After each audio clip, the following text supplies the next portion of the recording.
It's movie time with John DeSando and his friends online. So everything is gonna be just fine. From the top down to the bottom. He's gonna let you know if you should stay home or if you should go. Might even yell if it's a spectacle. From San Francisco to Long Island. 'Cause nothing's better than a motion video. It's Movie Time. It's produced by John DeSando. Listen to shows and read reviews online at WCBE.org. I'm John DeSando, And I'm G Kline. and this is It's Movie Time. And any time is time for Napoleon. So let's bring that guy back. Oh my gosh. There are very few movies about Napoleon. So this is a real treat because we finally get a modern take on the Napoleonic Wars and this fascinating character. Well, we do have some. We had one that I kind of remember. Was it Rod Steiger? Yeah, years and years ago. And Right. there was a silent movie back in the 20s about him. Yeah, Abel Gance's. Mhm. Oh, Yes, wonderful. yes. Yeah. All right, but now we have Ridley Scott. And I'll tell you, we'll talk in our podcast about Ridley Scott. This dude is 85 years old. And can you believe that he puts out this this epic now called Napoleon starring Joaquin Phoenix? He is still going strong at 85. I mean, we know him from Alien and Blade Runner and Gladiator, and I'm sure that there's a lot of more I modern know. films. He has another Gladiator coming. Gladiator 2. Wow. I know. Anyway, Ken, Napoleon. So we expect big things on this from Ridley Scott, who is known for big things. What do we get? We get a movie that is much better than a lot of other critics are saying it is. It's not perfect. It is not perfect. It has one fatal flaw, and that is Joaquin Phoenix. But the rest of the movie is absolutely wonderful. And Phoenix is not that bad, but I agree with you, he's weak. I think he was horribly miscast. I scratching my head thinking, what was Ridley Scott thinking?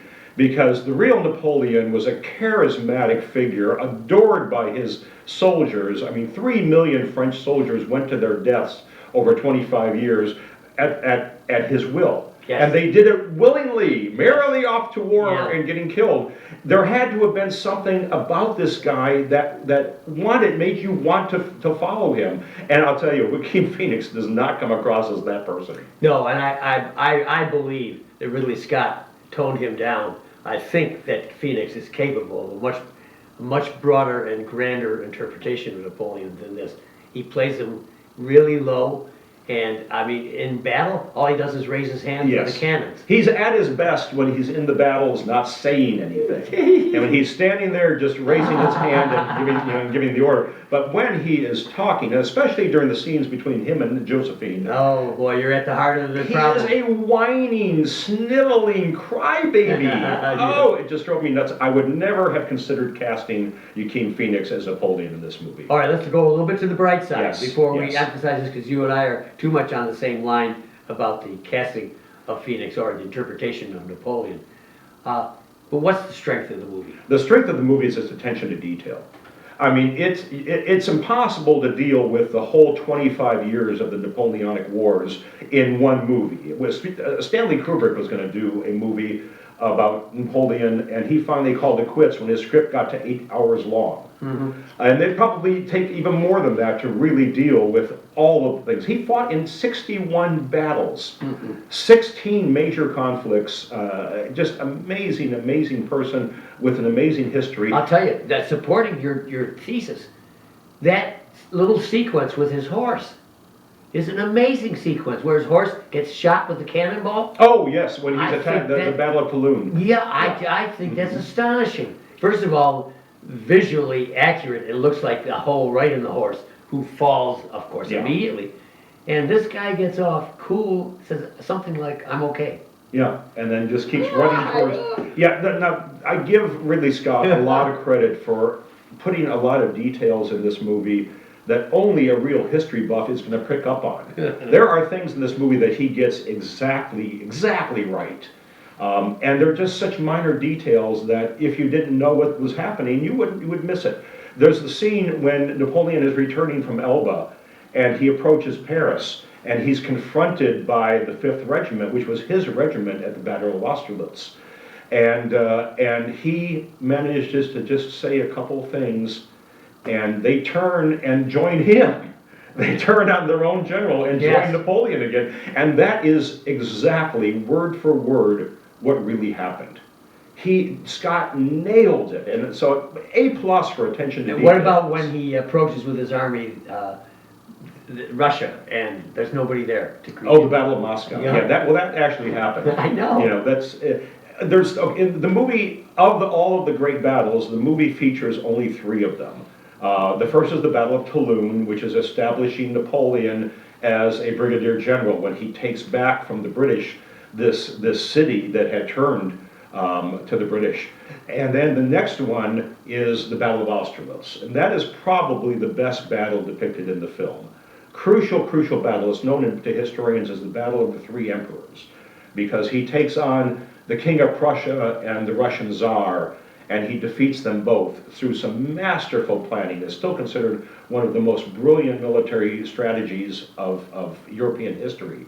And the movie does an excellent job of, it condenses it, it's not the full battle, but it does a great job of bringing to life what had really happened in that battle. Is this the same one where on the left flank or right flank, depending on how you're looking at it, a whole army comes up and Napoleon says, you know, something to the effect, Well, it's about time these guys his got here. aides comes in and says, "Napoleon, we are discovered," and he says, "Good," because he had done a very interesting strategy of weakening one of his flanks to entice the enemy to attack it, not realizing that that was a trap, and he had his cavalry and his artillery trained on that weak spot, just waiting for them to take the bait, and just annihilated them. And as the movie depicts, as they were retreating, they retreated across a frozen lake, and he fired the artillery into the lake. Excellent. Unfortunately, the trailer shows that. Yes. And what a great sequence.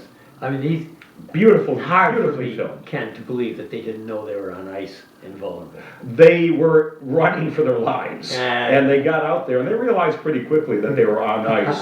But by that point, and also that by that point, they were a ragtag semblance of the former army. He had the opportunity then to have taken about 90,000 prisoners, but he chose not to. Some of the things that make me think this is going to be up for an Oscar for cinematography is the way in which he depicts them falling through the ice, Yes. together with Yes. their blood.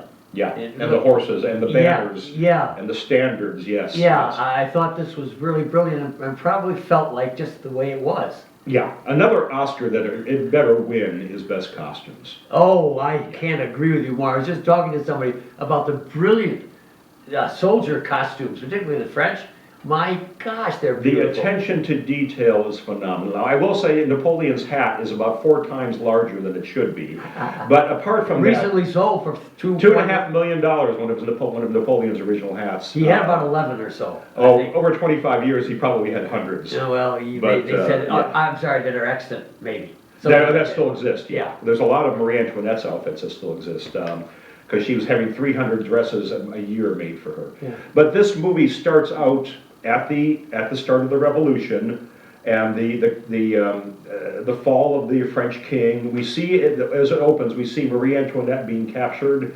Then we see her execution. And you gotta accept the fact that Napoleon probably wasn't there. He was not there. He was in a whole different part of the country. But he was depicted as being there, right? He was depicted as being there just to try to tie everything together. And the way they hold up her head, Yeah. pretty gruesome. Yeah, one thing they got wrong is her head had been shaved before she was executed. I but, thought so, her hair. And she was also just wearing a sackcloth when she was executed. Was it Anne Boleyn or who had the snappy comment about please spare my hair because it hasn't done anything? Oh, think I it was don't- one I of don't those, recall that. I was expecting it to be Marie Antoinette, and I guess not. No, it must have been But somebody a else. great comment. But yeah. Not my hair. Yeah. Because it hasn't done anything.